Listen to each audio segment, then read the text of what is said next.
Sayın şagirdi Məmmədzadə Əliyev səhnəyə dəvət olunur.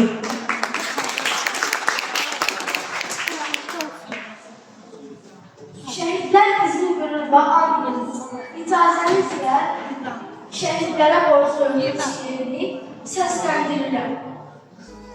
Bu vətəni bütöv tutan, alnımızdan ləkə ünvan, şirin canı qurban sayan şəhidlərə borcluyum biz.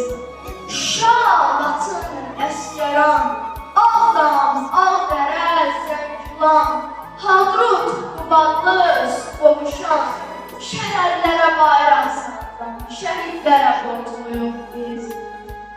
Hər rayonda izin qoyan, yan qəlbinə xof yayan, bu hissi bizə yaşadan şəhidlərə borcluyuq biz.